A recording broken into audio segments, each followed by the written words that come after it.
ধনীদের রেস্টুরেন্টে গাও নামের এই ছেলেটা খাবার খেতে গিয়েছিল, কিন্তু সে দেখে সামান্য অমলেট করা ডিমের দাম এখানে 500 টাকা করে রাখা হচ্ছে। এমনকি তাদেরকে সালাদের নামে যে জিনিসটা খাওয়ানো হচ্ছে সেটা খুব ফ্যান্সি করে সাজিয়ে আনা হয়েছে, যার মধ্যে থেকে গাছ বের হয়ে আসছে। এটা দেখে গাওয়ের খুব রাগ হয়ে যায়, কারণ এখানে খাবারের নামে শুধুমাত্র টাকাই নেওয়া হচ্ছে, ভালো খাবার দেওয়া হচ্ছে না। মূলত গাও নিজেও একজন ভালো মানের শেফ। এই শহরে ছোট্ট একটা মহল্লায় নিজের একটা রেস্টুরেন্ট সে চালায়, কিন্তু হঠাৎ একদিন তার রেস্টুরেন্টের ঠিক সামনেই বড় একটা রেস্টুরেন্ট ওপেন হয়ে যায়। আর সেখানকার ভালো ভালো সুবিধা দেখে মানুষ এখন তাকে ছেড়ে সেই নতুন রেস্টুরেন্টেই চলে যাচ্ছিল।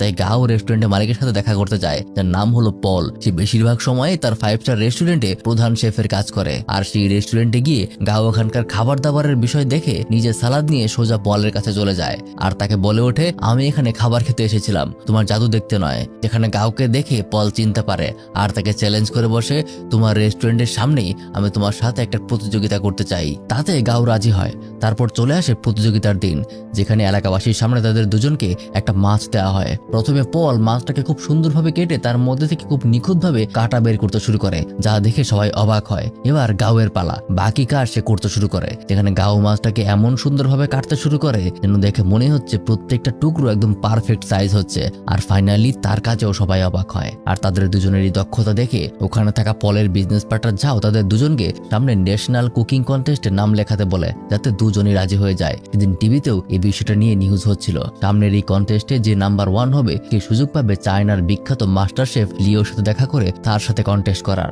আর জানিয়ে রাখি, চায়নাতে বিখ্যাত মাস্টার শেফ হলো গাওয়ের বাবা। গাও যখন ছোট ছিল তখন গাওকে তার এক বন্ধুর কাছে রেখে নিজের কেরিয়ার বানাতে সে বেরিয়ে পড়েছিল। এমনকি মিডিয়ার সামনেও সে সবসময় বলে এসেছে তার কোনো ছেলে অথবা কোনো পরিবার নেই, তবে তিনি মাঝে মাঝে তাদের সাথে দেখা করে, তার খোঁজ খবরও নেয়। আর আজকে গাওকে তার বাবা তার সাথে দেখা করতে এসেছে। আর যেহেতু গাও সবসময় তার বাবাকে ঘৃণা করে এসেছে, তাই আজকেও সে তার সাথে রাগ দেখিয়ে কথা বলে। কিন্তু তার বাবা তাকে জানায়, আমি সবসময় তোমার পরিচয় লুকিয়ে রেখেছি, তোমাকে নিজের থেকে দূরে রেখেছি, যেন তুমি তোমার দক্ষতায় আমার জায়গা নিতে পারো। কেউ যেন কখনো এটা বলতে না পারে যে তুমি আমার ছেলে বলে কিছু সুবিধা পেয়েছো, তাই আমি তোমাকে সবসময় নিজের থেকে দূরে রেখেছি। কিন্তু গাও তার কোনো কথা শুনে না আর তাকে চ্যালেঞ্জ করে যে আমি আপনাকে আমার দক্ষতায় হারিয়ে দেব। তারপর চলে আসে সেই কন্টেস্টের প্রথম ধাপ, যেখানে পল এবং গাও দুজনেই সমানতালে খাবার বানিয়ে যাচ্ছে। কিন্তু গাওয়ের আগেই পল তার খাবার রেডি করে ফেলে। অবশ্য সেখানে থাকা জাজরা দুজনকে সমান নাম্বার দেয় এবং এই দুজনের নাম্বারই সব থেকে বেশি। কিন্তু তারা পলকেই বিজয়ী ঘোষণা করে, কারণ সে সময়ের আগেই তার রান্না শেষ করে ফেলেছে। তবে একদিন গাও যখন তার বাসায় ফিরছিল, সে দেখতে পায় পল রাস্তার কোনায় বসে ড্রিঙ্ক করছে। তাই সে তার কাছে এ নিয়ে জিজ্ঞাসা করতে যায়, কিন্তু তখন সে কিছু বলছিল না। তখন গাও সামনে থাকা তার বাবার পোস্টারটা দেখিয়ে বলে